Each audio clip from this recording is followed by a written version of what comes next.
What's up, buddy? Good morning. Not much. Good to see you, man. Oh my God! Of course, John's mute. No Anyway, way. what's up, Am I? guys? Welcome back. I'm not dead. I'm still living. I'm here. It's been a busy months of just fun stuff, hanging out with the kids, watching little man play football. But Matt, we're here tonight with the USA Kayak Fishing Team, and we got Mr. Anthony Garcia. What's up, buddy? Oh, excited. He's not there. My bad. Oh, wait. What's cracking there? What the hell? Okay, here we go. There you go. What's up, Anthony? What's up? You sound crazy. Is that on my mic? Oh my God. Your mic sounds like you're underwater, bro. All right, you guys, here. You all have fun talking. I'm going to try to fix this stupid mic. Okay. You guys hear me? Yeah. Yeah, still scratchy a little bit. Yeah, it's like static. All right, I'll be back. All right. Hey guys, long time no see. The big one that you lost, Damien, was there a good video shot of it? No, it doesn't because it's low, so that my camera's low, so I can see when it comes up, but and the camera doesn't catch it. But... Yeah. Oh. You put that moment in there, I'm sure. You just got no, that's gonna be on day 2. It's gonna be on day 2. Oh, that was day 2. Was that day 2? You lost the big one? Yeah, that was day 2. Oh, it's a 3-day tournament. I forgot. I kept thinking. I'm like, it wasn't the final day. That's right, 3-day. Yeah, day 2 is gonna be pretty. It's been a couple months. Huh? Has it been a couple months? I don't know. At least a month. It's been about exactly a month.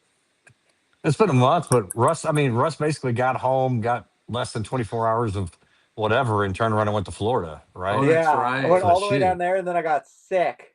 Oh? The girl, my bonafide thing, she was sick. She got me sick, and then I had to drive all the way back home. I was supposed to stay there with my buddy and fish.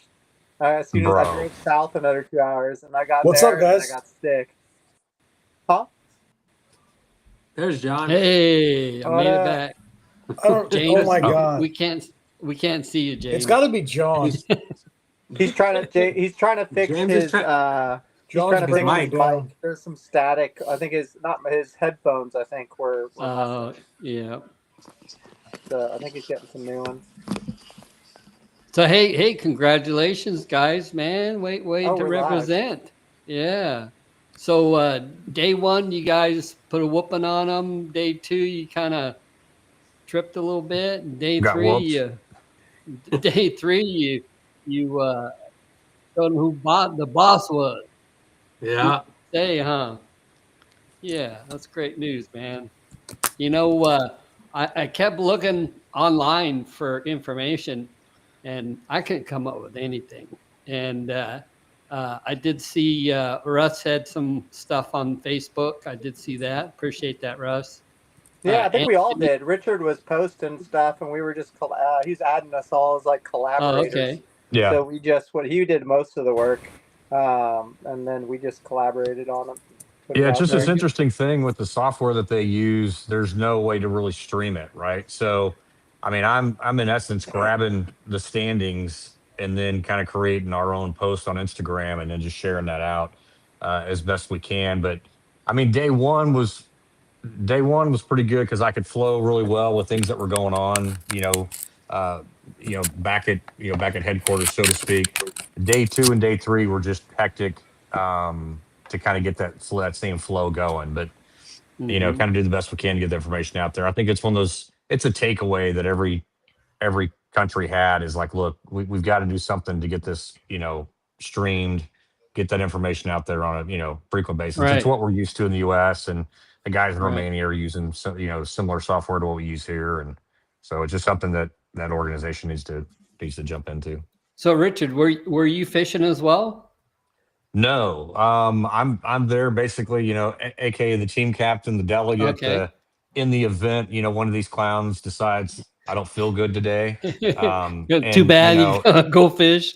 Look, here's the deal. I'm like, look, I'll force him out there. Russ could be like, I broke my arm. I don't give a shit. You got another one, brother. Get out there and go.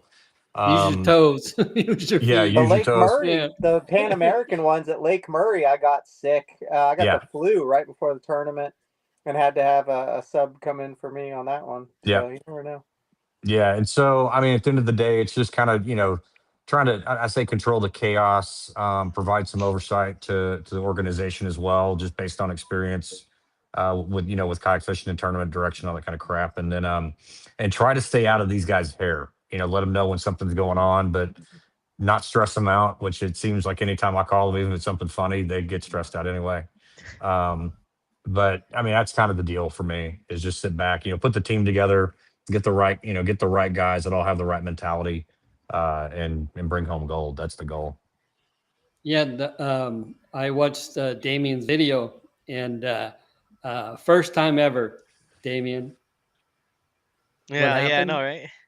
I didn't have my identifier. I mean, usually because we're so used to having it on the board already, Right. and being you could just flip it up and have it there. So you kind of just forget because it's on a little, a name tag thing, and I didn't have it on me, So that kind of got me, but it wasn't. I was feeling good because I was like, oh, if we have 60 inches, those aren't gonna be the ones that are gonna help us. So it didn't bother me as much. But then it started getting tougher and tougher. I was like, oh Yeah. shoot, it's like Well, and that's a really big. yeah, and that's the interesting thing. So if you go back and look at, we won this thing by 1 centimeter, right? I mean, at the end of the day, if you go look at it, one Crazy. effing centimeter. 1 And so centimeter? Whoa. 1 centimeter, no shit. So that's the For thing. If you three go back people and for 3 days. So think yeah, about three how people, it's like yeah, 1800. It's like Whoa. 1851 to 1852. So it was yeah. crazy. And so that's one of those things Whoa. where I I one of those things that I've just kept talking about. Look, every centimeter counts. Just keep effing fishing. Even when you think, hey, things are going pretty good, we're Huge. feeling pretty good today. I don't give a shit, man. Just Yeah. keep upgrading. And I didn't go back and look. Whether losing that 40 out of the mix really hurt us on day one. It may have been a centimeter or two in there somewhere. I didn't look to see what Damien did Didn't or you did not call that call. out, Damien? I The did, one I that. did. I called that I out. think Yeah, so. yeah, I yeah. think They so, ended up but calling that out he ended up anyways. calling it, but it was close, right? Yeah, And it was yeah. just like It was like a Yeah. centimeter or two below what he called. because I called him and I'm like, bro, it's a 16 incher. I mean, just complete like who cares? It's the first thing in the morning. Shit, we're good. That whole mentality. Midday though, I'm like, oh my god, shit. It's hard. You Hope get it in your doesn't matter. habits of your boat when you're comfortable with where every little thing is. Yeah. When you're having to borrow, because we had to rent kayaks, Ruh-roh. and so everything we had to, get by with what we had, and it's hard when you're fishing up a brand new kayak. You have kind of a bunch of borrowed stuff and like really limited stuff, and you're trying to figure out where everything goes and the best way to set it up, and you get like half a day, not even that, to figure it all out, or like the kayaks we fish out of typically are, you have years or months at least and tons of time on them to really dial them in. And you just, you get a lot more used to that, obviously. It's easy to make a mistake, what Damien did, it's easy to happen on, in that circumstance for sure. I was wondering today. I was thinking, if I had to go out of state, right, and I didn't bring my kayak or my stuff. One thing I would bring, and then so did anybody have to do that, or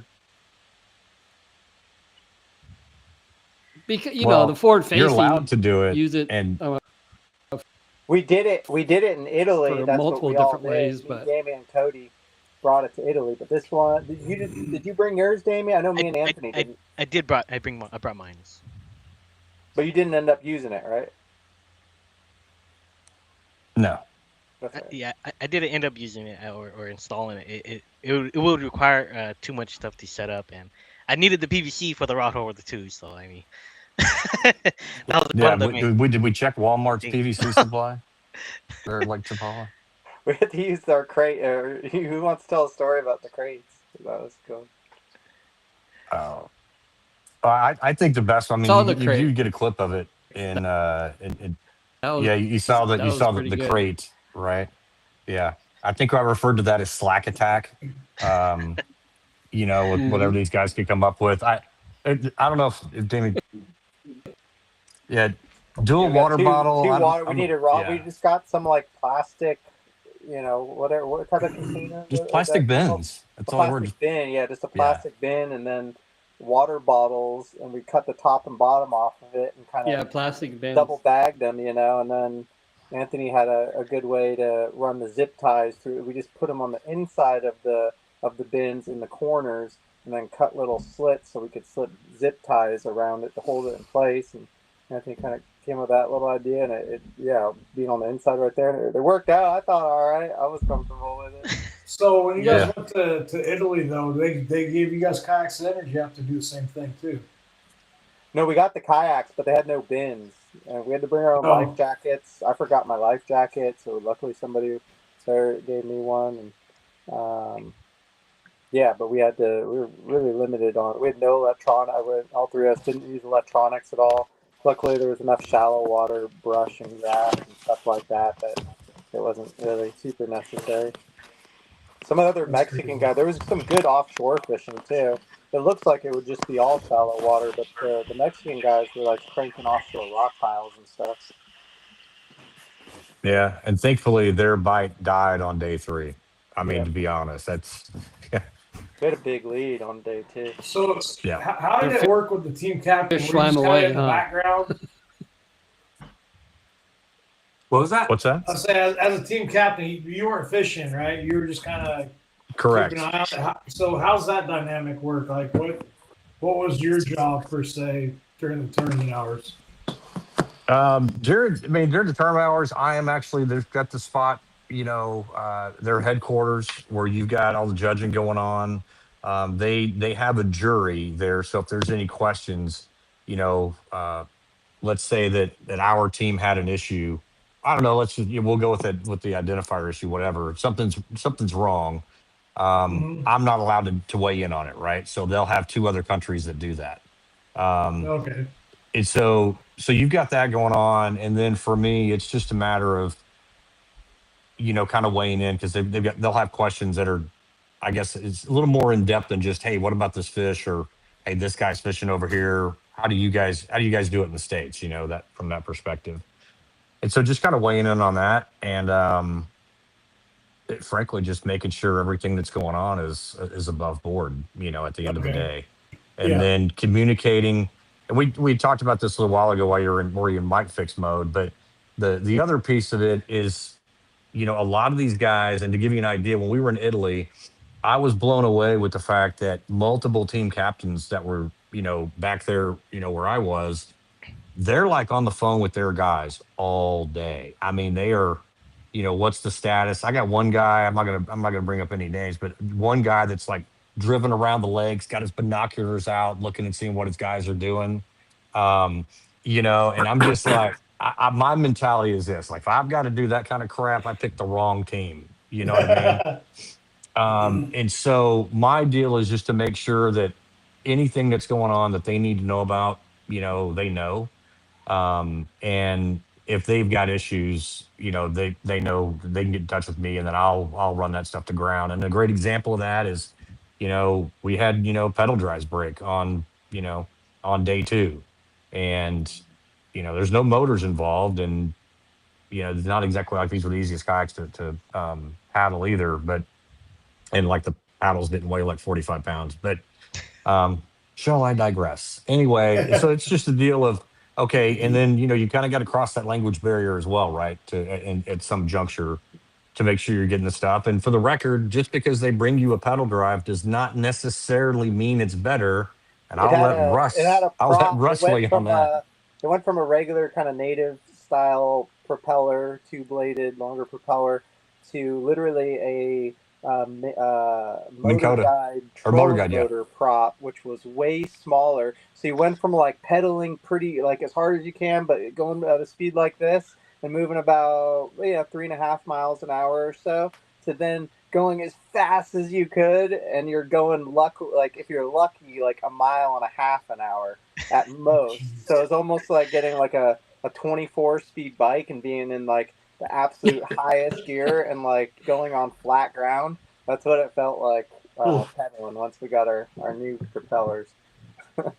Yeah, So and we then made it so it was actually, it's good it happened because we just realized, we're just gonna fish right by the takeoff. Everybody has to fish So- by the same takeoff in this tournament, as opposed to some of the other ones where you can go anywhere in the lake. So everybody takes off from the same place, and all three of us, especially with the, we're catching good ones right there, but it's like, gosh, you want to get away from, get a little space and kind of move away, but we just decided to kind of fish in the crowd and made it an easy decision once me and Anthony's prop broke on the end of day 2. You guys both Yeah. had prop issues. Jesus. yeah, and then I think the other cool part is just that that communication piece as a team, where Russ is these guys basically they basically like, here's your drive, and they're in their boat, shoof, off they go. Russ starts pedaling. He goes, this is it. He's calling me like, bro, this is garbage. I wanted my Bring it, broken one with one bring me, blade on it. yeah, bring me the, It would bring me go the, fast. The broken one with one blade would move it faster than the new motor guide yeah, propeller with 3 little tiny blades on it. yeah, and so then Yeah. when Anthony breaks his, it's like, bro, let me just tell you now what happens, because otherwise we wouldn't have known. And so he's like, I'll stick with what I got, and so that's what happened. Even in day 2, he was out there with his little one blade, floop, floop, floop. Oh, you just used the one blade? Yeah. Oh, Yeah, cool. dude. After I heard that, after I saw you, I was like, yeah, I'm not changing. It's fast Yeah. as I can. No way. My legs are just like a blur, and I'm just like slow motion. That's Just when we the saw you back- coming to the- us, right? He was coming to us, and he was going like crazy, but he wasn't coming to Yeah. us. It's like, Why is he going backwards? I don't Good thing it know. wasn't Dude. windy, right? I was Except worried I that was the gonna, one prop was so loud, it wasn't even funny, dude. It sounded like a thunderstorm every time I was paddling somewhere. Yeah. Yeah, that was crazy. Yeah, it was a series of unfortunate events for sure. So Yeah. who sponsored? I don't want to throw anybody under the bus, but who sponsored the event for the kayaks? Was it a local shop down there, or was it just? It was like a cheaper kind of. I don't know. You can even buy them. We won't say the brand. I don't think you can buy them in America, can you? Or maybe you can. Hell, but you it's can like buy them in America. They're molded in both. They're molded in Houston and at Big Adventure. They're not Big Adventure boats, but they're molded there. they're copies of big. They kind of like copied the The design, but drive made is it in a cheaper version. yeah. Damien loved them. it wasn't So for you guys me, but lose me? I would say that it is a very good paddle kayak. It's a pretty good Oh, yeah. paddle kayak. I mean, I just spend majority of my time paddling, because what we're fishing so shallow too, and everything's getting caught in the drive, so ended up paddling a lot. So it does paddle pretty well. I mean, I would say I wouldn't recommend it for somebody shorter than 5'3". I was tippy toeing to reach the pedal drives. Yeah, and you actually talk about that very briefly in your YouTube video that day yeah. one. Mhm. I don't know It's if like you covered it anymore. every time I'm pedaling, I'm trying to go somewhere, my feet keep slipping, so I'm just like, oh gosh, I mean, but I kind of got used to it. That it forced me to paddle a lot, and I think being able to paddle is a little bit more easier to control the boat, because the steering wasn't as great. So when you paddle, the steering was a lot more better. So had a little bit more control and position a little better. So I don't know where you guys left off at, but going into practice, how long was your official practice per se? 2 days? 2 days. 3 days? 2 days. 2 days. We had 2 days, but we never got out there early enough to get on the early morning bite deal. We'd always get out there and be like, everybody's gone already, and we're like the last team out there. And we figured out pretty quick. I mean, Anthony and Russ, they got on that flip bite pretty quick, and I was catching them on a spinner bait pretty early, so I was feeling good about that spinner bait. So I mean, I feel like if it was a flip and punch bite, that's most likely going to be a winning pattern. So Nice. So you guys had a pretty. Was it a small lake, or was it? How big was it? No, it's huge, dude. Oh. But Well, we you guys- were only able to fish a small portion of it just because of the kayaks we were in. If we were in like maybe like a Hobie, or I don't even know, even like an Old Town, I feel like we would have been able to move faster and get around easier. Yeah. Yeah. Yeah, as soon as you launch, you either go left or right. That's all you got. You can't go across the lake. Across the lake, it's like I think we looked at it, it was like over 6 miles or something like that from Yeah, where Yeah. we're at. it would have took us way too long going as fast as those kayaks will go. Damn. Yeah, and with the kayaks that we have, we don't have enough experience with them, so you don't want to have any kind of issues and not be able to get back because the worst thing you could be is late, right? That's Yeah. catch one or two fish as long as you're not late, then I think that's fine. Yeah. Yeah, Here's a crappy prop and a drive. Don't be late. yeah. Yeah. Yeah, the penalty Yeah. for being late is crazy, so you don't want to. That's the main thing. You don't want to be late. Was Never it line? did. How long do you guys have after lines out to get back? Well, we kind of An kind of hour. dictate that. That's one of the things we changed. I mean, based on where everybody was so you had an hour to get back. Okay. But the other one is, but if you're 15 minutes late, I mean, you're like your catch is done for the day. You're disqualified. Nothing Wow. counts. Right. So that's just one of those hard fast rules with him, which hey, I'm good with. I mean, as long as our Yeah. guys are showing up. If they're not, then probably I'll start freaking out. Yeah. You think they'll eventually get some better kayaks for the next one and let you guys use motors, or is it just going to be? I don't think it'll Kinda. ever. I don't think it's ever going to go to motors. But I mean, like when we were, I mean, as example, we were in Italy. We had a choice of renting We had good ones. Galaxy brand kayaks, or which is kind of that same hoodoo-ish kind of deal with a aftermarket drive, or we could get Outbacks, and so I knew what the guys all wanted. They're just like, well, if we got that choice, then we're going with Outbacks, and no issues running the Outbacks there, except for everybody that's obviously been spoiled by motors and has to realize, oh crap, my legs are not in the same shape they used to be. Yeah. Which in Italy was entertaining. There may or may not have been a guy or two that slept really well the first night of practice. I remember we fished an event up at Shasta. I did like 25 miles in 3 days without a motor. And after that, I was like, no, we're buying a motor after this. This is stupid. I was so spent in the third day. Before Yeah. this event too, I actually like prepared. I was exercising, trying to condition myself because I knew these events is like it's so exhausting on the body. So before this event, I actually did a lot of like exercise and stuff. But then when we got there, it's like, oh, we're just gonna fish right here. I was like, oh, great. I did all this for nothing. Man, Wasted We Damien, still time. went far in practice each day. I think we went 4.5 miles. We went so 8 miles each day. Went 4 miles all the way there and back. 8 miles a day during practice. Damien, had I known you were doing all this training, we could have done like this Rocky 3 ensemble, right? Do training prior to the event. That would have been epic. It's like had to watch my diet, drink only water for a while because I'm a big soda junkie. So I was like, man, dude.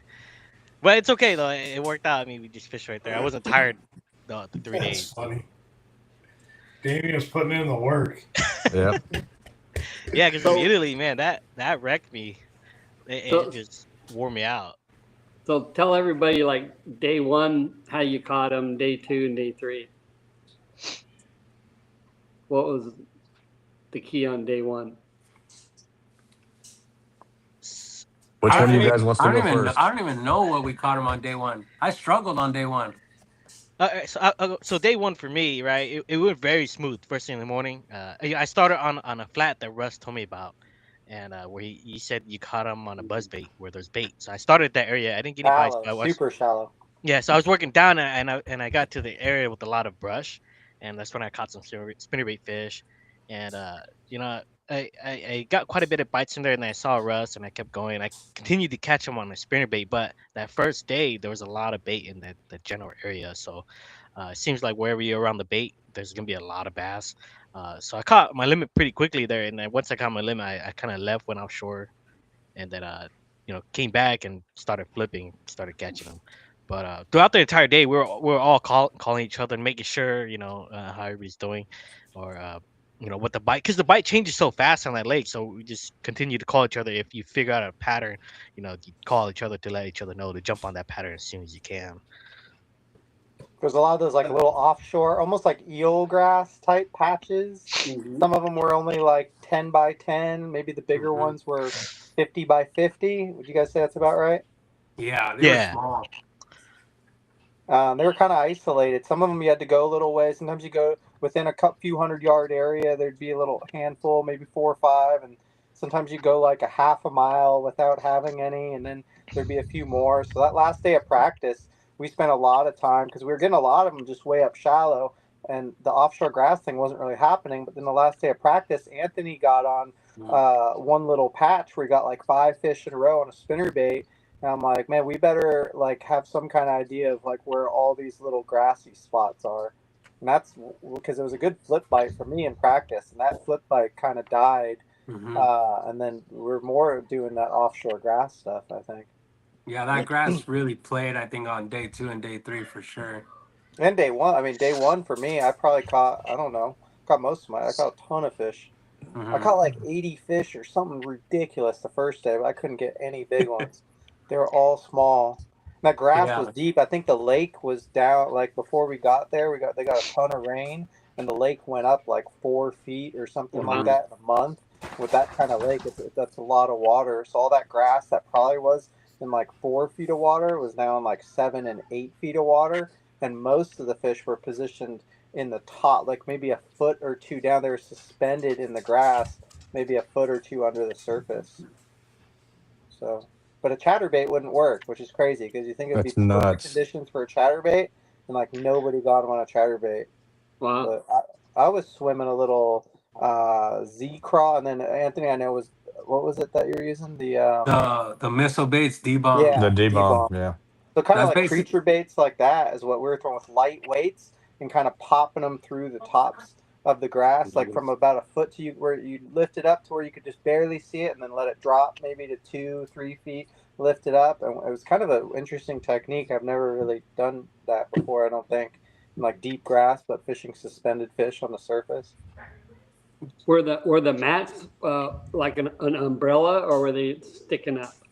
Yeah, it was just stalks of grass. It wasn't really matted up. Oh, okay. There's little lanes. You'd have to try to. There was little lanes, but you have to get really tight. The lanes were really small. So yeah, I mean that's what kind of Anthony started keying in on. I was like, dude, they're in the little. He's getting a spinnerbait running it through those lanes, and that would work too. But as the tournament progressed, it seemed like the spinnerbait bite died, and they wanted something a little more subtle. Did the weather change throughout the tournament? Is that what caused the fish to change, or just the bait disappearing? The weather did change actually. That's when because when it was cloudy, it was cloudy, and that's when the punch or the flip bite was really good. The final day, the flip bite turned back on. Yeah. In the final hour, the fish went crazy. And we'll get to that, I guess, later. But anyway. Yeah. So being the team captain and you're watching everybody submit fish, and you see, all right, one guy's struggling, would you call him and say, bro, you need to get on board? So I'll tell you one of them. I mean, so I call Anthony because we had joked around about sloughing, right? Like sandbagging. Someone's going to sandbag, and he's like, I'm just going to sandbag fish, whatever. And so, was it day 2, Anthony, that I called you, or was it day 1? No, it was day 1. It was day 1. I don't remember which one. But so anyway, it's like kind of getting on in the morning. Russ is out there like throwing fish across the boat because he's just little ones. like they're going out of style. He's frustrated. Nothing was over 16 inches. Damien's already he's already got his 5. He's been culling for like 4 hours. And I think Andy's got like 1 fish. And I'm like, okay, look, dude, I just need to know, because I'm back here doing the math, kind of where we're standing, right? And I need to tell the other guys, hey, man, here's where we're at. And do we need to kind of change some stuff? And so at some point, I'm like, all right, F it. I'm just going to call him. He's got to be sandbagging. I'm just going to call him and check. And I call him, and he's like, no, bro, I've got 1 fish or whatever it was. And I'm like, oh, shit. I mean, I literally was like, oh, no. And he's like, all good. My bite comes on later in the day. And I'm like, okay, cool. Sounds good. Don't worry about it. You got it figured out. No big deal. But I literally thought, because I don't want to call him and freak him the hell out.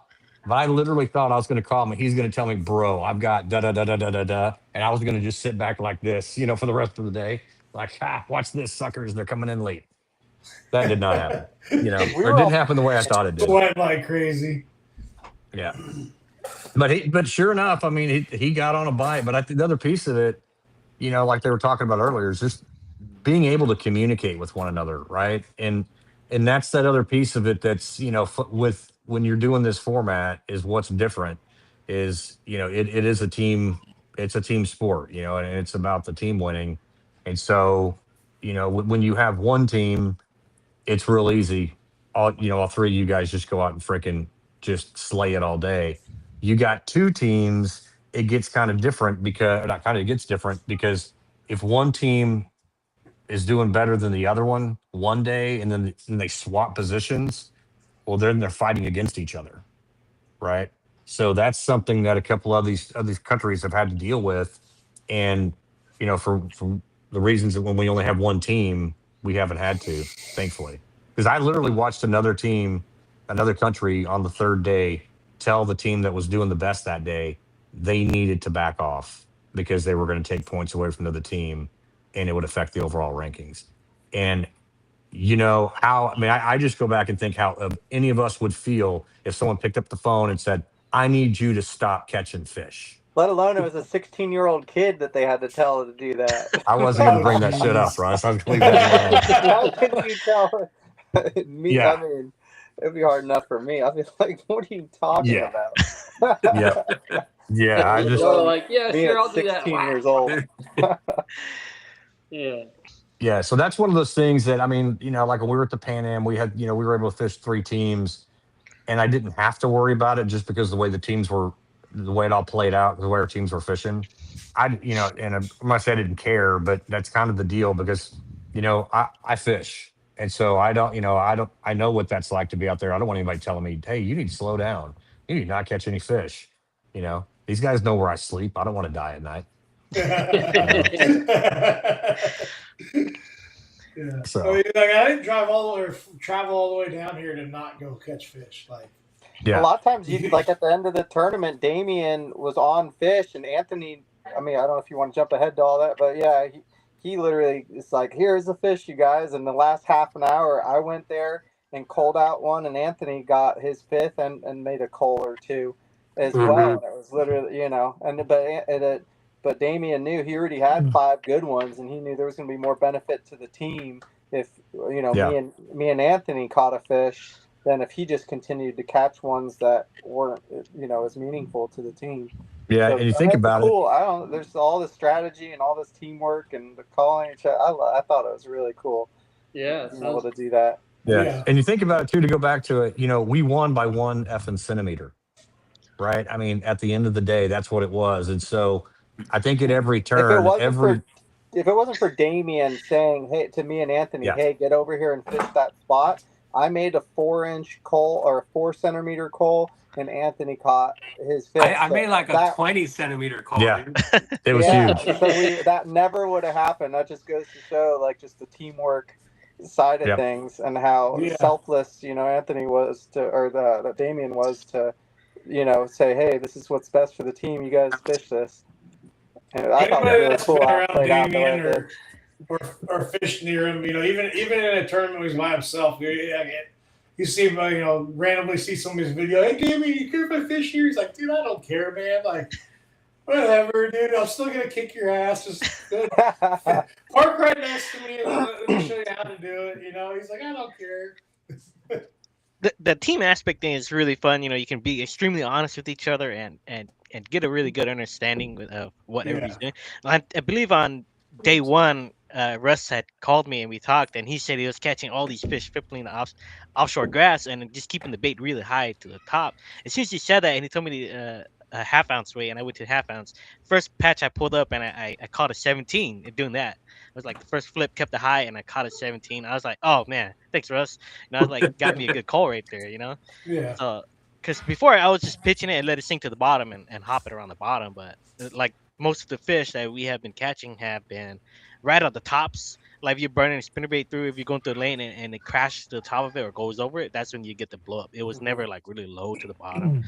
So when Russ figured that out, then that really helped us put it together a lot more sooner. You know, because that bite really came into play really good on day 2 and 3. Mhm. Is that keeping that bait really high in the water column? I'm sure it's less like I remember when we all went to Oklahoma, like we all knew Anthony, but we didn't know Anthony very well. So it was like everybody was kind of like talking, but they weren't talking, but we were talking. It's like, you know, Everybody was keeping secrets from me. Welcome to tournament fishing. No, This it's isn't like, this. it was This pretty isn't cool, like though. this though. Yeah, This that's what I'm tournament, saying. It's cool. You guys could be like straight up, like, hey, dude, I was throwing this, and this, and you know, this is how I was catching them. No, like, yeah, I was throwing a 2.8 Kitech. Okay, cool. Well, on what? You know. let me give you some perspective of how you know our evenings were, right? I mean, one would probably think, oh man, these guys were probably sitting back at the bar because they were doing well after day one, having a few beers, whatever. And I am pretty confident in that none of us drank any alcohol while we were there. Even though they handed us all a bottle of tequila when we showed up, for the record. We did get a bottle of tequila when we showed up. And it wasn't because we were just like, no, we're not going to the bar kind of mentality. It was just like we got done, everybody got cleaned up, we ate dinner, and then we all ended up back in Anthony and Damien's room just having conversations about the day, what everybody was seeing. Russ was mending, 85 dead freaking D bombs on the table. We had all the corpses were just kind of laid out, but it was Hey, well, it you was can really only bring cool. like this much tackle. You got to make Yeah. them last. Yeah, you got to make them last. But I think that's the other perspective. I've had a couple people ask me, well, hey, what was it like? You guys must have had a great time. How are the bars? And I'm like, bars? Ha, let me tell you what we were doing. And it wasn't, like I said, we didn't set any rules like, hey, you can't go have a drink or we can't do this. That's how our nights ended up. And when we kind of separate and go to our own rooms, it was the same thing. I mean, Russ and I would sit and talk more fishing stuff. When we get to our room, those guys would do the same. And I think it's just one of those deals where you're just communicating real well about what's going on. And it's kind of like everybody almost gets in each other's head. So you kind of know what everybody's kind of where they're starting to think as well. And it was from the outside, from the guy that wasn't fishing, it was great listening to them all share that stuff because to the point about being in Oklahoma and being in houses before where those little snippets are shared, but it ain't all the juice, right? I mean, it's just these little snippet stuff, and there was none of that. But we had that same thing in Italy, but I think this was just dialed up on a different level, to be honest. Rusty and Damien can speak to that.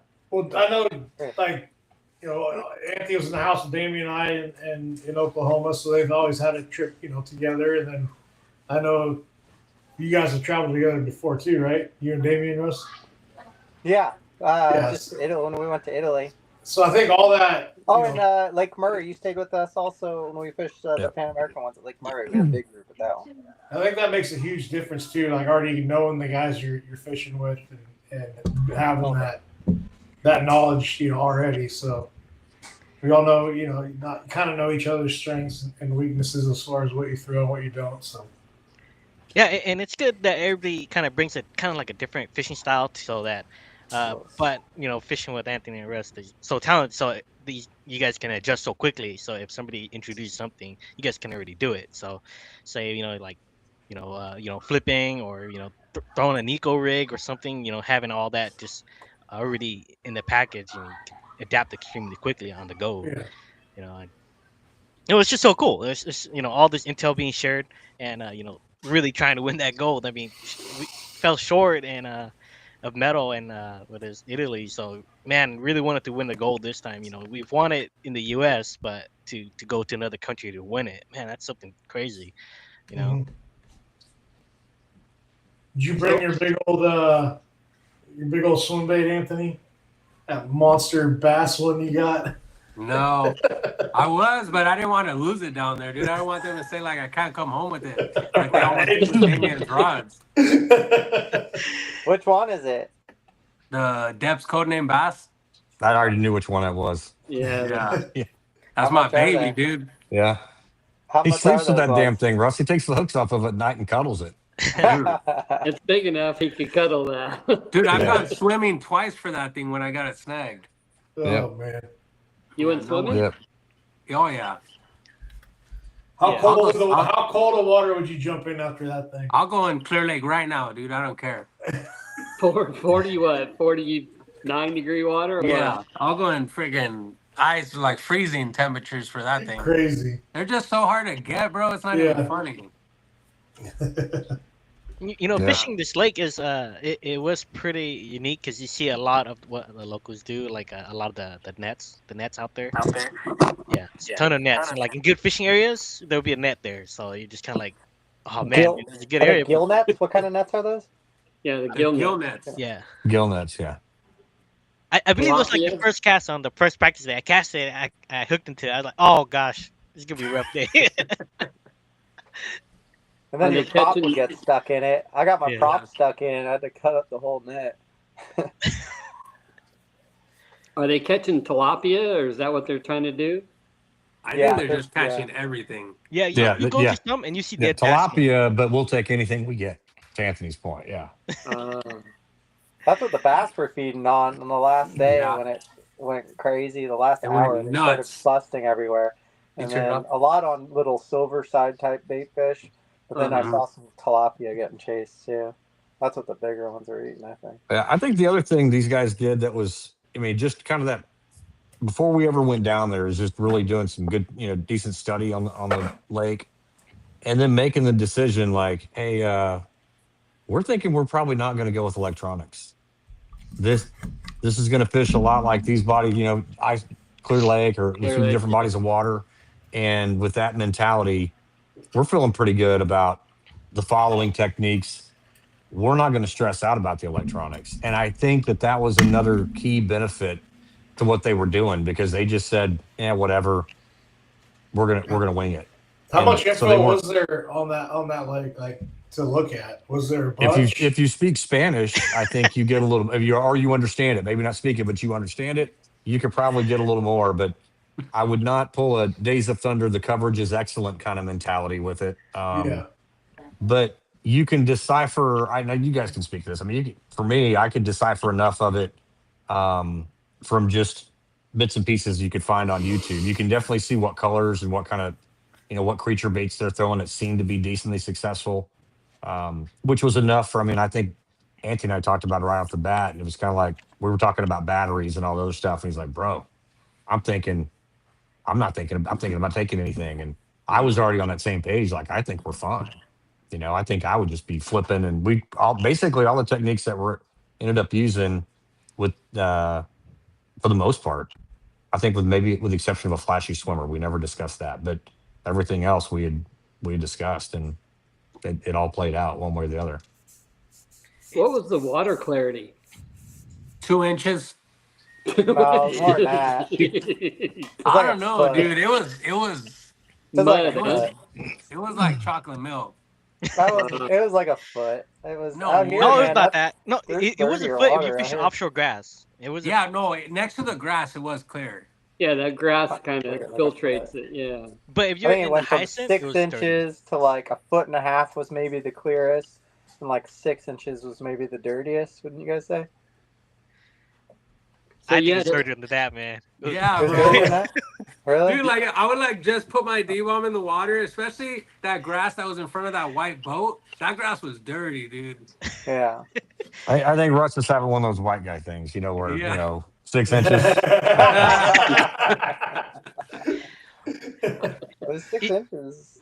Yeah, I don't know. Maybe it was like 4 or 5 inches, but it wasn't that clear. Oh, here we go. It's growing. You're talking to the guy that's back east fishing dirty water all the time, to us Clearwater Reservoir guys. He's like, I was like, what are you talking about? There's times where it's like chocolate milk. I felt like, depending on what you were throwing, if you had like a black and blue jig, though, you could see it like a foot down. Yeah. In some areas, yeah. I don't know. It was pretty dirty. I think the first day of practice, we were convinced no electronics when Russ caught like a 90+ bag within like 15 to 20 minutes. Yeah. Like, no electronics. 40 minutes. Yeah, I caught 7 fish. I just left the little harbor area, and my first 7 fish, I had 5 like 3 over 17 and like 2 over 18. Somewhere right around 90. I'm like, man, these are all good ones. Then the next, day, however many days we're out there. Then I couldn't, during a tournament, I couldn't get one over, I caught 80 fish probably and couldn't get one over 16 inches. And I'm like, man, I got like five, in the first 40 minutes, I did better than I did, the next 80 fish or whatever. But it just goes to show that the big ones were definitely grouped up in certain areas, and right there by the takeoff is, I mean, after we went 4 miles one way, 4 miles the next day, we caught a couple like decent fish away from the ramp, but all the big ones, pretty, and even during practice, the bigger fish were right there. And there was just a lot. There's protected water there. There was a little bay that was protected. There's flooded trees. There was grass. There's kind of everything that they needed right there. There was a couple little harbor area things with some riprap, and the rest of the lake, there just wasn't enough areas for them to really get into protected water. There was some flooded willow trees and some offshore grass, but there wasn't any like areas where they really had some safety if the wind kicked up. That's kind of how I saw it. But, yeah, for sure. Yeah, as soon as you left the ramp area, if you go anywhere, there's a lot of dead water, and there'll be only one good spot, but then you'd have to go so much more further to find another decent spot. It wasn't like by the ramp where you can rotate 5 different areas pretty quickly. And 5 patterns. You had great bushes, you had great grass, you had a little bit of riprap and some good reeds and stuff like that. Which that's what the last hour it seemed. Where you got them. I mean, those little, there'd be these little patches of reeds offshore that would, how big would they, I don't know, 50 feet wide, some of them, or something like that about. And you could work a lure through them pretty good. Some were a little more open than others. But that's what really, if I remember right, that's what really, that last spot that Damien, figured out, where they were just these patches of reeds and the clouds came in, it was kind of prefrontal, and the bass, just started busting everywhere. It went from just thinking, you had to grind it out just to get like a bite at a time in some places, and then come to realize just how many fish were in that lake when they started busting like that. Yeah, they were like blowing tilapia on the riprap. It was crazy. Wow. Yeah. It seems like every day the afternoon by they got really good with the offshore grass. I mean, they started really, going off and popping. If you started on the offshore grass in the morning, you'd be lucky to get a bite here and there. But once you got to about like 12 o'clock ish, man, it really started, going off. I mean, you'll see them popping, and when the wind starts kicking up, a lot of activity starts happening. And but at the same time, you had to be in the right area at the right time, because not all the patches are good. It's only gonna be like 10 patches, and one of them will be where all the fish are at. Yeah. But the flip bites were the bigger fish. The last day, the flip bite finally got better. I think the second day I got one big one. I got like a 6-pounder. Was that the second day or third day? That's third day. That was the third day. Third day, the morning of the third day.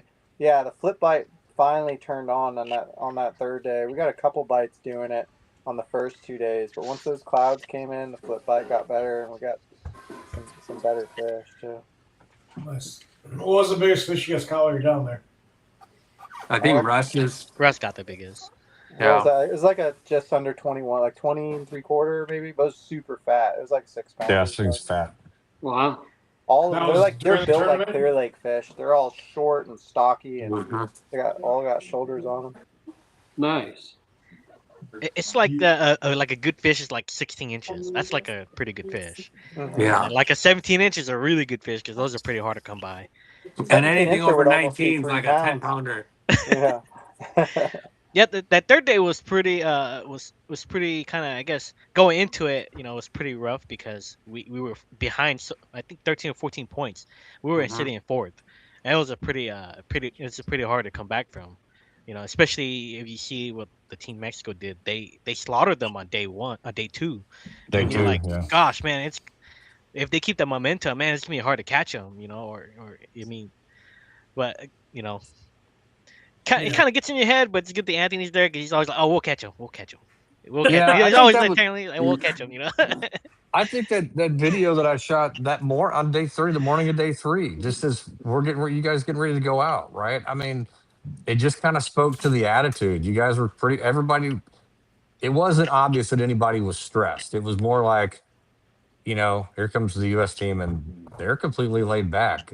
They seem to not care. But I think we had that Well, definitely wasn't a not care attitude, but we had a very laid back attitude. I think the entire event, it seemed like it, even though it, it's kind of a duck on a pond kind of deal, right? Everybody thinks we're just, oh, we're all good, but in everybody's heads, those feet underwater moving, 90-0. But yeah, Anthony had that right attitude, like, we got this, and that's on that. I think I posted that. It was on Instagram for the USA, for kayak fishing. But it kind of spoke to that overall attitude, and I think that's the other piece of it is, you know, they never, you never really saw them sweating it. I mean, they kind of vent. The guys would vent a little bit. I know Russ was kind of beating himself up after his 80, 90 fish day of pet shop, best described as pet shop fish, and killing, you know, 85 It poor wasn't missile 80. D I don't know how many. bombs. I forget how many it was. It was a It was lot. It dumb. was like It 50, was dumb. 60. I don't know. It was a It lot. was ridiculous. That number, I can tell you this, Russ, that number hasn't really grown since you told me, I can't remember what it was when I it was told you. I just dumb. remember it was a lot. Yeah. It was accurate. Whatever the number was, I know I was accurate when I said it. But now it's Yeah. a month But removed. So I think that was the other piece is, just their overall experience, in general, and just not stressing out about it, Yeah. And I definitely think Anthony's, just his comment that morning before the launch was freaking perfect. Like, whatever, we got this. And then when I showed him the results, he was just like, holy shit, we actually did it. Like, yeah, bro. Well, dude, that's the way he was in Oklahoma. I remember, 'cause, like, him and I, like, we did okay on day one. He's like, dude, he's like, we got a chance. He's like, you just gotta have a good bag today. You can get on the stage. And I'm like, in my mind, I'm like, you're so far out of it, like, whatever. And I'm like, at the end of the day, we all get back, and him, he's like, dude, you made top 10. I was like, holy shit, like, yep, he wasn't lying. Don't sweat. He's like, let's go out there, catch a bag today. No big deal. Yeah. So each one of you, tell us your highlight, the thing that you'll never forget and you always remember and look back and it's like, all right, that was like the best shot of the day or the best catch, or you know what I mean? I'll go first. I think mine is gonna be on day 3 when, like, I know everybody said like we weren't really stressing it, but we were kind of stressing it a little bit, even though we were trying to keep a positive mental attitude. But my first fish of the day was a 49, and I was like, bro, if we just keep stacking fish like this, like we have this. And then luckily everybody caught him on day 3, and I feel like that like definitely got the momentum going for me because I was like stoked, dude. I mean, it was a 49 is like a 19, I think, so It was huge. And yeah, that was definitely my best part for the whole event. I think for me was definitely day 3 because it was a pretty epic comeback. And for me it was definitely the communication. That's gonna be the thing because I had slowed down because what I was doing is I was fishing fast too, spinnerbait, top of the water, and then I slowed down on day 2 and lost some big ones. Of course, morale was down, but it wasn't too bad because I had the bites. I just couldn't put in the boat. So I had the bites with the Nico rig as well. So day 3, I went in slowing down and throwing a Nico, and I started catching a lot of fish. But it definitely came down to that last, I believe, the last hour when I stumbled across this fish, and I was talking to Russ, and then Russ is like, "Well, if you guys catch another fish on the offshore tule patch, call me." Right, and then I went down to Anthony and I told Anthony about the tule patch that had those fish, and then Anthony went over there and he caught one, and then Anthony called me and I said, "Oh, dude, Russ said if we catch another one in tule patch, for us to call him." And then I believe Anthony called Russ right there, and then Russ went over there and caught them, and that freaking was amazing. I was like, that's a crazy comeback if we win this. I was like, oh, we might be getting a gold, we might be getting a bronze, because how far behind we are in points. I was like, oh gosh, we might medal, but I don't know about winning the gold. And then when it came down to it, I was like, oh shoot, we did this, guys. Nice. So awesome. It's definitely the communication thing for me, man. For the third day, last few minutes, man, that thing made a big difference. So it was pretty cool. When you say the last few minutes, are you saying a half hour, 15 minutes, or? No, it's probably like the last I think I 30 minutes. I had 8 minutes left when I caught that fish, the last one. So we were all fishing within a few hundred yards of each other. But I was on a flip by. I got a 6-pounder flipping that day, and I knew there was multiple ways of catching them in that area.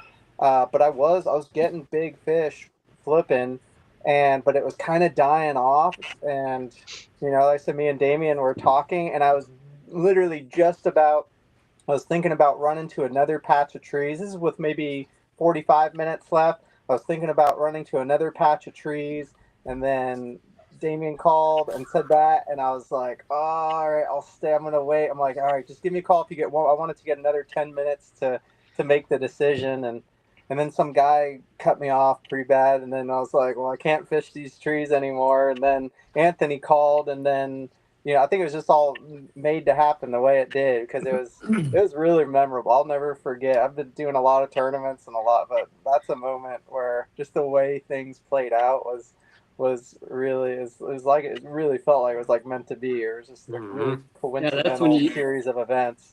That's when you thank the guy that cut you off. You're like, yo, bro, thanks, man. Just because you cut me off. Something like that. Yeah. Yeah. It was all right, but it all worked out. Like I probably either would have kept going down that bank or moved to some other trees, but it was just perfect timing, because right when that happened was when Anthony called, and it really cooled me off too. Rather than getting all, it made me just forget about that and just like focus. Then as soon as I got there and saw the fish busting, like that guy cut me off was kind of the last thing on my mind, and it was like every cast, but a lot of them were little. You had to weed your way through, but it was almost every cast, and I was losing a Senko. It was a Nico rig Senko, and every time they tear my Senko, and I'd have to get another Senko, put another weight on it, and cast it out, get another one. Maybe it'd be little, but I think the big one came with like maybe 8 minutes left or so. Wow. Yeah, I think it was like a 42. I think. I think that day 3, for me, just how the day ended. I mean, well, how it started, number one, because that was everybody in that room was like, "Oh crap!" When they saw that 49 pop, it was just like, "Oh crap, here they go." And then the fight that we kind of had to have at the end of the day. I mean, like Russ is getting off the water, and I'm like, already, I'm in my head, I know we're 3-4 centimeters short of gold, and I also knew that from just talking to Russ that, hey, I think he's got that. It's just not uploaded yet, or it didn't load into the system. And Well, you thought so, I loaded it, but didn't realize. It wasn't until I got off the water, because it was right. happening And all so fast. I didn't have time to submit I was submitting throughout the whole tournament as I caught them, but that last half hour is like I needed to get everything I could. yeah, So it was like it's so, after I came up, I'm like, oh yeah, I got another one I haven't put in yet. yeah. And so he had one that he hadn't put in yet, but another one Oh, that's that right. didn't load, right? That No, it hadn't, wasn't that that it he, was loaded. There was a problem. It got my hand was on the tail. oh yeah, Too that's right. The close hand to was on the the tail. tail. Yeah. But it was a 39, and it just so has so that one was about to be disqualified or Well, not it had been at the approved. time. It had And I been, yeah. happened to have another 39 that I caught in that flurry at the end too. Yeah. So that one covered the one that was going to get rejected, and then the 42 called out. Yeah, so that's what I mean. So, but it was that thing. I mean, in craft, even go back to day 1. I mean, I won't get too much into the measuring boards that they gave us, but let's just suffice it to say that it broke. Like, we had a couple of them break, and Anthony lost a 6 centimeter upgrade when his board broke, right? And so you think about that 6 centimeters that was just outright lost for that day. Right. And that's that deal where, and it just kind of goes back to every effing centimeter counts. Just keep kind of going. But it goes back to that communication piece, I think, with everybody involved, of just, being able to communicate, everybody knowing, hey, this is kind of the job, just do your job and stay focused, and we're all here for the same reasons. And yeah, it was, but that day 3, when I knew what those results were, I was just sitting there quiet, waiting on the official deal to come out, and just ecstatic to show these guys where they landed, because they fished their asses off. True. It's meant to be. It's meant to be. There's so many things that went wrong, that had they gone right, who knows if it would have still played out. You know what I mean? Like everything, just all the cards kind of fell where they may, and it was your guys' time for sure. Yeah, even the things that went wrong, I think in the long, like really could have been the reasons why we had, like I said, the motors breaking and really confining us to have to stay closer. I really don't think we would have got what we would have got if we would have ventured out like we did. Mm-hmm. Yeah. When did you break your pedal drive? Was that day 1? Day 2, midway in day. I think me and you broke it about the same time, right, Anthony? Probably middle of day 2 at some point. Yeah. Day 1, my steering broke. That's right. Yeah. And you found me. You had to like paddle towards me or something, and then the little wing nut came off. Yeah, then I stole parts off of another kayak the next morning. Did you guys get different drives like the next day after they gave you that shitty one? No, it's the same drive, but they didn't have extra props, so they grabbed a bunch of whatever they had motor. Their motor guide, like little 3-bladed old school motor guide props, and they Jimmy rigged them on there somehow. Oh jeez. And they're